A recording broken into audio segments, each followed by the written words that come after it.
Welcome to the Astro Tantric YouTube channel. Here, we explore the history, meaning, and cultural background of astrology and Tantric Vidya in a safe and educational way. ওং নমঃ বাসুদেবায় নমঃ।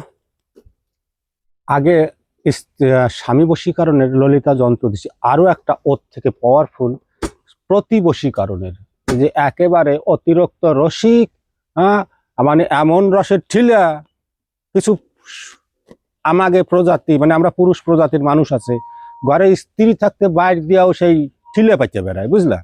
তা সেই ঠিলে পাতা প্রতিরে তার স্ত্রী তার আরেকটা দিনে কি করে রাখবে যাতে পর নারীর কাছে না যায়।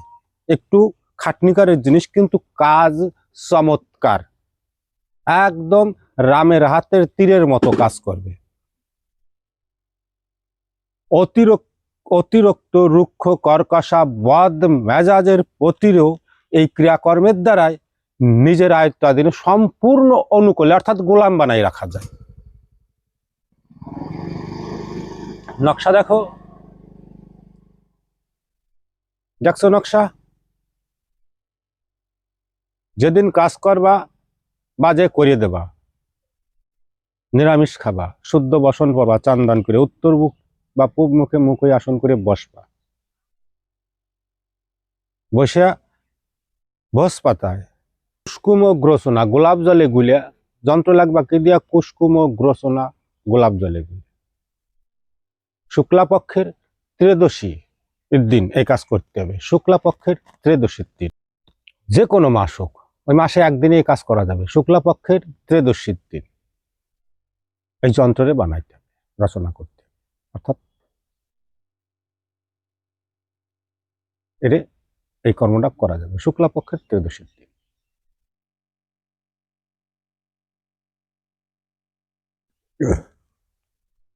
গ্রচনা কুসকুম দিয়ে যন্ত্রের সুন্দর করে লাগবা। লেখার পরে 7 দিন যাবৎ এই যন্ত্রের নৈবেদ্য দ্বারা পূজা করা লাগবে। আর এই ছোট্ট একটা মন্ত্র আছে, এই মন্ত্রে প্রত্যেক দিন 108 বার করে জপ করতে হবে।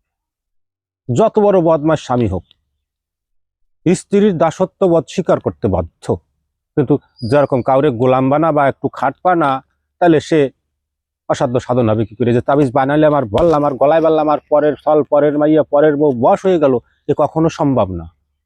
আজকাল টাকা কয় গোসাই ঘরে বইয়া কাম করবো, করলে এবারে তন্ত্র মার্গে যে বিধিবিধান আছে, সেই বিধিবিধান ফলো করে কর্ম কর না, প্রত্যেকটা কর্ম সাকসেস হতে বাধ্য।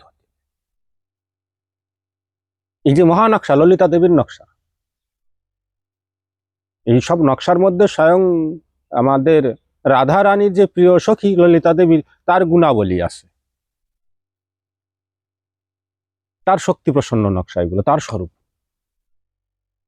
এবার নকশার ওইভাবে কুসকুমার গ্রচনা দিয়ে গোলাপ জল দিয়ে রচনা করলে, রচনা করার পরে 7 দিন যাবৎ নৈবেদ্য তো বোঝো, অর্থাৎ পায়েস মিষ্টান্ন যারে কয়, ধূপ দ্বীপ দেখায় পুজো করবার, প্রত্যেক দিন রাত্রেবেলায় করবার। প্রত্যেক দিন এই নকশারে কেউ রচনা করে দিতে পারো, সে তার যার জন্য রচনা করে দেওয়া সে বাড়িতে নিয়ে 7 দিন যাবৎ এই নকশারে ওই নৈবেদ্য, অল্প অল্প নৈবেদ্য পায়েস রান্না করবে, ওই জায়গা ভোগ দেবে। এই নিচের যে মন্ত্র, 2 লাইনের মন্ত্র 108 বার করে জপ করবে।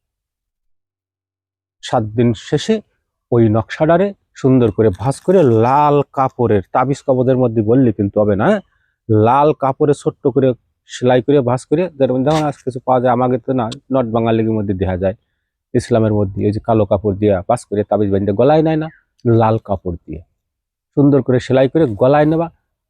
3 দিনের মধ্যে একটা যে স্বামীজি তোমার কথা মতো চলতেছে, তোমার কথা মতো চলবে, আর কারো দিকে কোনো দিক ভাবে যাবে না, যাওয়ার ক্ষমতা নাই। কারণ ললিতা দেবীর মায়ায় ও আবদ্ধ হয়ে যাচ্ছে তার স্ত্রীর। এ গেল ললিতা দেবীর যন্ত্র।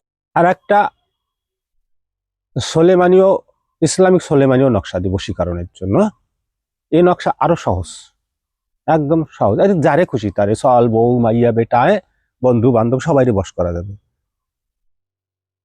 শুদ্ধ বসন পড়িয়া ধূপ দিবি জ্বালিয়া এই কাজটা করতে রাত 12টার পরে, তাহলে বেস্ট ফল পাওয়া যায়। ধ্যান রাখতে হবে, নিঝুম সময়, একদম যখন পৃথিবীতে কোনো আওয়াজ ঠাওয়াজ নাই, এলাকায় সব চুপচাপ স্তব্ধ হয়ে গেছে, তখন করতে হবে। গুরুমন্ত্র জপ করে উত্তরমুখী বা পূর্বমুখী বসতে হবে, ধূপ দ্বীপ জ্বালিয়া, বাড়ির বাইরে করা লাগবে। ভোজ পাতায় নকশরে তুমি মেশক জাফরান বা কেশর গোলাপ জলে গুলে ডালিম গাছের কলমের সাথে ধীরে ধীরে এক একটা রেখা টানবা, আর ওই ওই ওই যারে বশ করবা তারই মাইন্ডে রাখতে হবে যে এই জায়গা বশীকরণের মায়ায় প্যাঁচ দিলাম, ওই জায়গা আর একটা রেখা টানতেছি, ওই জায়গায় ওরে প্যাঁচ দিলাম, যে যে জায়গায় প্যাঁচ দিলে ও তোমার কলে তোমার ফান্দে পড়বে, এইটা মনের মধ্যে সংকল্প রাখা এই রেখা অক্ষর সংখ্যাগুলো বসাবা।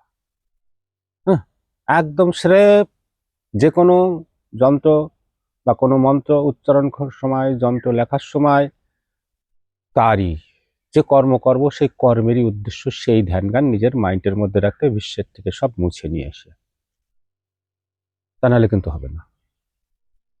মন রয়েছে খালে মাছ গাবাইছে, মাছ ধরতে যাবো, এদারে বশীকরণের নকশা লিখতেছি অমুকের মাইয়েরে বশ করবো, হ্যাঁ হবে না। ভগবান বেটা আর্ধেক কিছু দিলে তাও হবে না। মন মানসিক ভাব যত সময় পৃথিবীর সব মায়ারে ছাড়িয়া ওই এক মায়ায় এক দৃষ্টিতে নিজের মানসিক শক্তি লক্ষ্য শক্তি না ঢুকাই দিতে পারবা, তত সময় তাতে কোনো কাজ করবে না। যত বড় পাওয়ারফুল শক্তিশালী নকশা হোক আর মন্ত্র হোক, এই জন্য বলি সবাই গুরু গুরু তো আজকাল গুরু দ্বারা গুরু নাই, তার গুরু দরবার হয় যে তোমরা গুরু আছে, জ্ঞানে গুরু তো আছে, কিন্তু প্রকৃতি আত্মতত্ত্ব জ্ঞান দেওয়ার গুরু কই জগতে? শোনার ব্যক্তি অনেক আছে, বক্তা নাই, শ্রোতা আছে বক্তা নাই। কেন আজকাল বক্তারা হয়ে গেছে সব, কি কব ও বলা যাবে না, থাকবে পর সমালোচনা বেশি একটা ভালো লাগে না। নকশারে লেখলা, ধূপ দ্বীপ দেখাইলা, নকশার প্রাণ প্রতিষ্ঠা করলা, ওই যে জায়গায় বসে লিখতেছো এতখানি গর্ত করবা, একটা সাপল নিয়ে যাবা, হ্যাঁ গর্ত খুঁজে ওই জায়গায় কবর দেবা ওই নকশারে। মাইন্ড কিন্তু যারে করতেছি তারেই,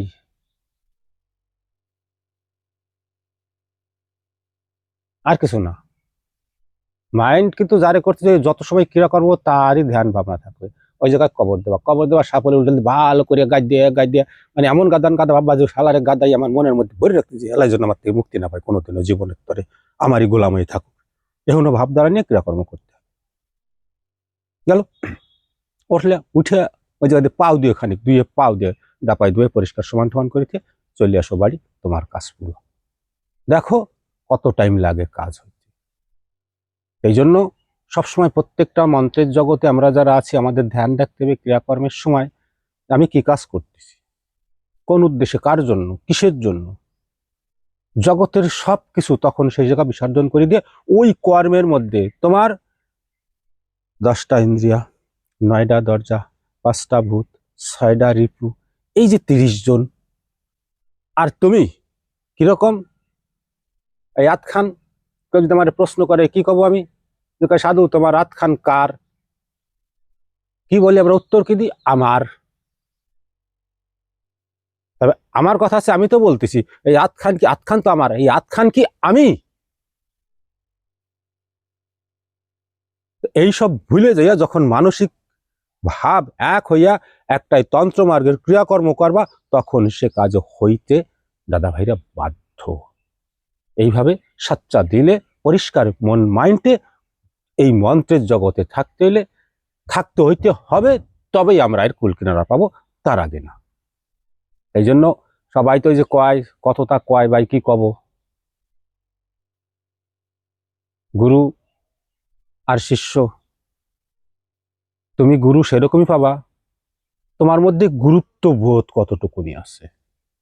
আগে ভালো গুরু ধরতে হলে নিজের মধ্যে গুরুত্ব বোধ, যে আমি পরের কথা শুনে সে কথাগুলোরে কোনটা ভালো কোনটা মন্দ, কোনটারে কতটুকুনি গুরুত্ব দিতে পারি, গুরুত্ব দিয়ে কতটুকুনি বিচার করতে পারি, যে ভালো কাজ কইছে হালায়, ওই হালার কথা শুনলাম ভালো কইছে না খারাপ কইছে, কথাটারে গুরুত্ব দিয়ে ভাবনা চিন্তা করে তারপর সেই কাজে পা বেড়াতে হবে, তবেই আমরা সঠিকভাবে জীবনে হয়তো আমি আমার বিচারে মার্ক খুঁজে পাবো, তাই না? একজনে কুবিদ্যা দিল, গুরুত্ব দিলাম না, যাইয়ে লাভ দিয়ে পড়লাম, হ্যাঁ তার তো জয় রাধে হবে না। তাই জন্য নিজেদের মধ্যে নিজের আগে গুরুত্ববোধ বিচার এগুলো সৃষ্টি করতে। জয় রাধে, আর বকলাম না এই ভিডিওতে। হরে কৃষ্ণ, হরি বল, সবাই রে নমস্কার।